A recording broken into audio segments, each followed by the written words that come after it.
அப்படின்னா உடம்புக்கு ரொம்ப நல்லது. முத நாள் ஊற வச்சு மறுநாள் காலையில் இதை செய்து சாப்பிடுவாங்க. அது உடனே ஆட்டி செய்தால் தான் டேஸ்ட்டாக இருக்கும். இப்போ இதை எடுத்து தட்டில் வச்சு ஆற வச்சிங்கன்னா கெட்டியாயிடும். இது வெந்துக்கிட்டு இருக்குது. இதோட பனங்கருப்பட்டியோ இல்லை நாட்டு சர்க்கரையோ நல்லெண்ணெய் விட்டு நம்ம கலந்துக்கிட்டால் ரொம்ப நல்லது.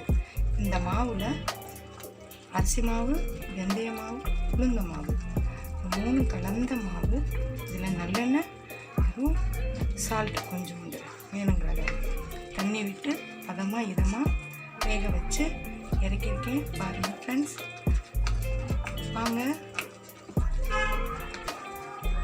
நீங்களும் சாப்பிடலாம். வெந்தயக்களி எப்படி இருக்கு பாருங்கள். வெந்தயக்களி. Thank you friends for supporting.